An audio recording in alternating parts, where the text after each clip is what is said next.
Hello, hi, my name's Yemi Jackson, and I want to say, first of all, well done for booking yourself a ticket to the She Has No Limits conference. Or if you haven't booked your ticket, what are you waiting for? The conference is going to be awesome. There are some fantastic speakers, and even listening to some of those pre-speak and pre-conference videos, I have made notes and learned from these ladies. Okay, so I really do hope that by the time you leave, you will be left energized, motivated, and basically pushing down some of those barriers that may have held you back in the past. Today, I'm going to be sharing with you some tips on winning at your next interview, and also how not to be and how to be unapologetic about some of the awkward questions you may get at interviews. But before I go into the meat of what we're here to discuss, I just wanted to tell you a little bit about my business. The company is called Engage Transform, and we are a talent acquisition and development company. And the reason I set up the company is because I wanted to be able to change things on the inside. There was a low representation, and there still are still a low representation of women and those from Black, Asian, minority, ethnic in the senior positions in finance and IT. And I recognize that one of the gatekeepers to a lot of these positions are recruitment agencies. So what better way to change it but from the inside? So that's why I'm here. And if you are a woman or those are from ethnic backgrounds and you're looking for your first next level position, and you've been told by many times that they're not out there, there are opportunities are out there. Organizations are starting to understand the business case for diverse talent. So I'd love to connect with you and explore where the opportunities are for you, with you. Okay, so going into your winning interview strategy now, I would like you to think about it in three parts. Okay, so what do you need to do pre the actual interview date itself? How do you ensure that you bring your A game on the day, and also making sure that before you leave with a very a fantastic close. It is a sell. You are there to sell your skills and your personality and convince those people that are interviewing you that you are the person for this job, right? The pre-interview and preparation. Please do the research on the company. Even if it's not about just getting the interview, it's actually for yourself. You need to really make sure you do think long and hard about the organization that you want to work for. Do research, find out as much as you can about them. A good source of data is their website. There will be all about us. There will be also search further on the website. There will be company reports. They will Google latest information. If they're a small organization and there isn't enough publicly available, then I suggest you go to Company House and get a copy of the annual accounts just to have a read and have a look to see the actual health of the organization before actually that interview date. Another really good source of information is the recruiter. Make sure you ask every single administrative question, the working hours, the culture, everything that you want to ask that's not directly related to the job, but more around the job. I would get as much of information out of the recruiter as possible. Also try and yes, look up the hiring managers and those that are going to be interviewing you on LinkedIn. I don't personally advise you requesting a connection because it can be a bit awkward if they don't want to connect with you and then you're meeting them the next day, and it creates an unnecessary atmosphere. So just look them up just to see what their background are, and just to give you a bit more ammunition for the day if you need to, in terms of being able to build a rapport with them. Okay, so you've done your prep, and one of the very fundamental prep to do is the job specification. I know that you may think actually a program manager is the same no matter what organization, but it is worth looking at that job spec again, because the hiring manager has taken a lot of time to write it, and it's their opportunity to say, look, this is the type of person I want. All right, so most of the answers that you need to give on the interview day, you've been given that, in that they've told you what they want, what they're looking for, and it's now how you reframe it and actually connect it to the specific examples that you've got to be able to convince them that that job spec was written for you, because they're actually talking about yourself. All right, so you all prep, you're all ready, and now it's on the day of the interview. So the first thing I want you to do is pay attention to your body language. 80% of our communication is body language. So I'm going to demonstrate right now. I'm a little bit slouched and too comfortable. And on the day of my interview, I would actually be a lot of more, back a bit straighter, head, looking more directly, engaging with those that are opposite me, that are interviewing me, smiling a bit more.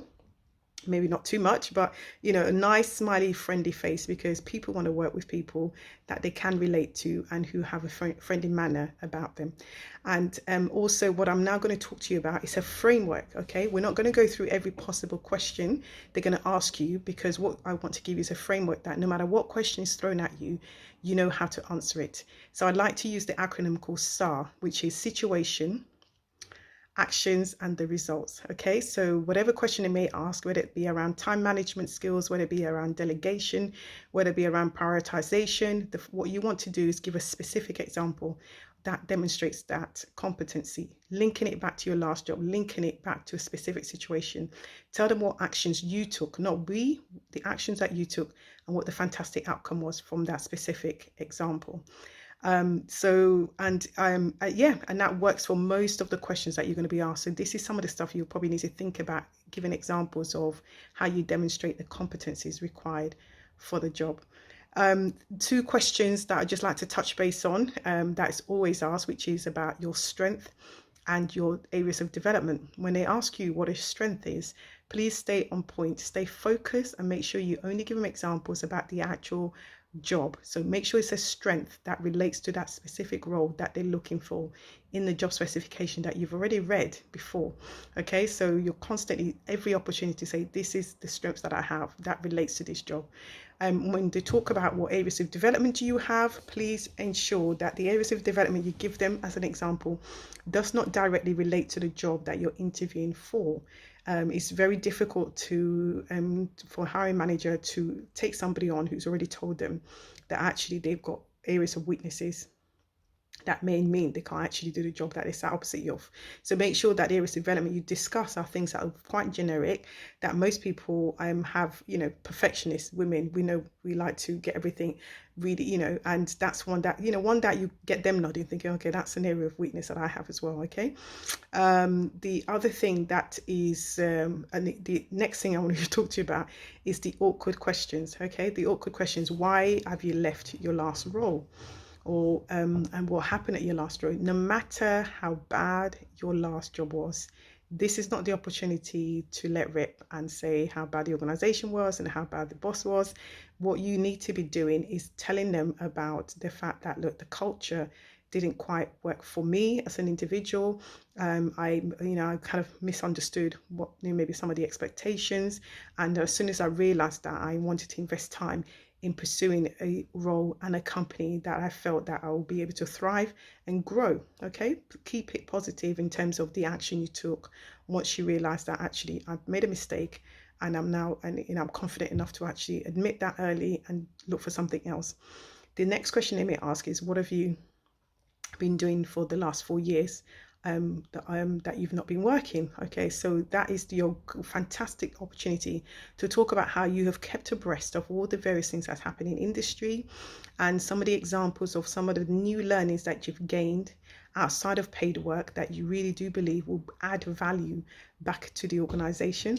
And you'll be surprised to know that some of the colleagues that you left 4 years ago have not been actually keeping abreast of all the various latest things in the industry, and you may actually be ahead of them in terms of what's actually happening in industry. Okay, so good time to demonstrate the positive things that has happened in that time that you've been off. All right, so that's sort of dealing with the day itself. So lots of report, lots of really good examples.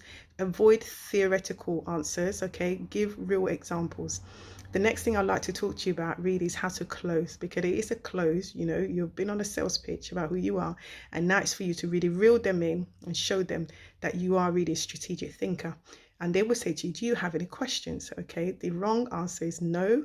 I've had a fantastic interview so far. I don't have any questions. No, you must have at least 3 questions for them. And 3 fantastic questions I'd like to share with you. Ask them, what is the 5-year strategic plan for the organization? That demonstrates to me that you're a forward thinker. That demonstrates to them that you really think about the direction of travel, and you're here to stay for and be committed. Second question, 3 rolled into one. What are the challenges that faces the organization, the department, and Sophie, if that's the name of the hiring manager? That's, immediately Sophie's ear pricks up and think, thank God, first person that actually cares about me as an individual. I cannot wait till they start. Final question is, what are the 3 priorities for me when I start in this role? What you're saying to them is, look, I'm here to come and make a huge difference to the organization. It's not all about me, it's all about what I can bring to the table.